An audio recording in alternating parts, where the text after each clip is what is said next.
উচ্ছেদটো এক প্ৰক্ৰিয়াভাৱে হৈ আছে, মুছলিমৰ ওপৰত হৈ আছে। আৰু যোৱাকালি মই কি কয় বাক্সাত আহিছিলোঁ, এই যে আংৰাখাটাটো মানে দিব বুলি কিবা লিষ্ট বনাই আছে বুলি আমি শুনিছোঁ। সেইকাৰণে বেংগলী এৰিয়া আংৰাখাটাত গৈছিলোঁ, কিন্তু এতিয়ালৈকে নটিচ হোৱা নাই। কিন্তু ইহঁতে খুব ভয় খাই আছে, আহিব নাকি এনেকুৱা। নাই নাই, মই যাম, আজি ঘূৰিব যাম। মই গুৰিয়াজাৰত যাব, লালফুলত যাব, এই দুটা জাগাত মই যাব। ফেৰেংগাই কি কৈছো? ফেৰেংগাই যোৱাকালি কৈছে যে বানাঞ্চলত থকা মানুহ কোনো কাৰণত সেই বানাঞ্চল উচ্ছেদ কৰা হ'ব, কিন্তু প্ৰমোদ বড়োই কৈছে যে ছাৰ আকৌ এইবিলাক চিন্তা চৰ্চা কৰা হ'ব। এই দুটাৰ ফেৰেংগাটো ব্ৰিটিছৰ মানুহেই নহয়, সি কি ব্ৰিটিছৰ কথা কৈ আছে? যিটো 2008হে আহিছে, 2008হে আহিছে সি বৈৰাগত। ফেৰেংগাৰ কথা কি কৈছে কোৱা নাই, মই গুৰুত্ব নিদিম। কিন্তু ব্ৰিটিছৰ মানুহ কোনোবা ক'লে মই চাম, কিবা ৰিপ্লাই দিব পাৰে নেকি। ফেৰেংগা বহিৰাগত নহয় কোন? ফেৰেংগা আমাৰ ব্ৰিটিছৰ মানুহ নহয় না, এই ধেমাজিৰ মানুহে। দেখাওকচোন এই প্ৰমাণ, পাৰিলে প্ৰমাণ দেখাওকচোন। ফেৰেংগাই প্ৰমাণ দেখাওক।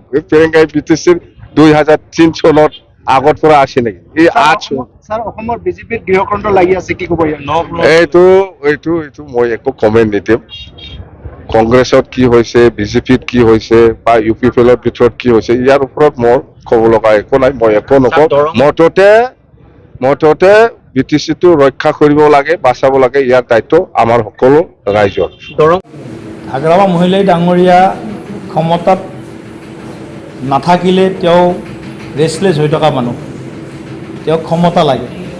আমি তেওঁ ক্ষমতা পোৱাটোও বিচাৰোঁ, কিন্তু এতিয়া সদ্যহতে ক্ষমতা নাপায়, এইটো স্পষ্ট কথা। এতিয়া যেতিয়ালৈকে প্ৰমোদ বড়ো UPPৰ লগত আমাৰ মিত্ৰতা থাকিব, তেতিয়ালৈকে প্ৰমোদ বড়ো ডাঙৰীয়াই BTCত চিফ হিচাপে কাম কৰি থাকিব।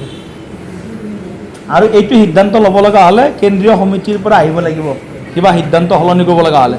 কিন্তু মই নিশ্চিত যে এই সময়ত আমি UPPL দলৰ লগত মিত্ৰতাত আবদ্ধ হৈ আছোঁ।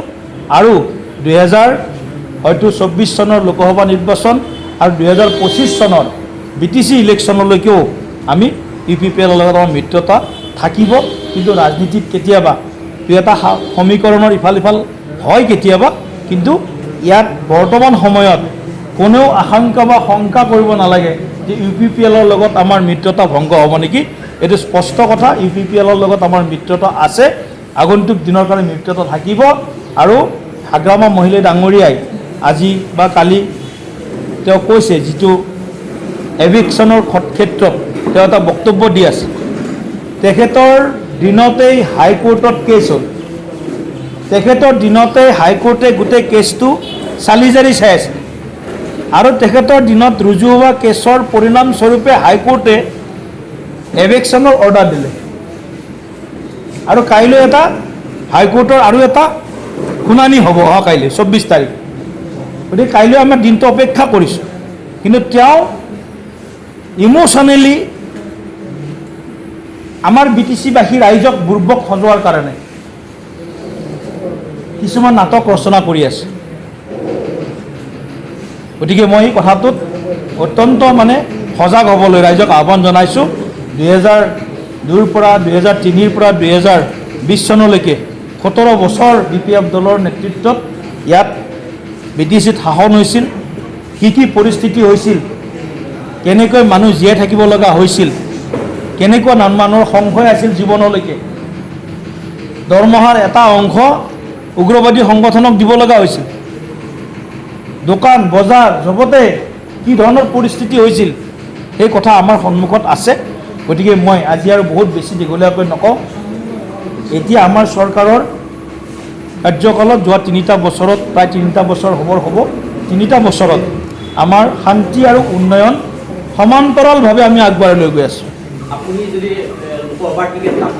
দলৰ সিদ্ধান্ত, মোক দলৰ যিটো সিদ্ধান্ত, দলৰ সিদ্ধান্তৰ লগত আমি সদায় আছোঁ।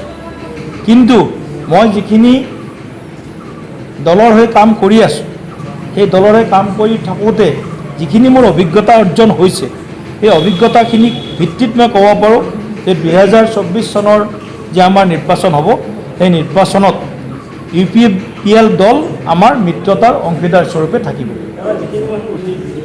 আইনৰ ঊৰ্ধত কোনো নহয়, আমি আইন মনা দল।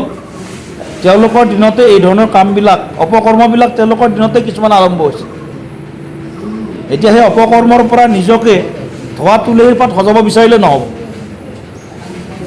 গতিকে সেই কথাটোৱেই মই কৈছোঁ। গতিকে আমি আগন্তুক দিনত UPPL দলৰ লগত আমাৰ মিত্ৰতা আছে।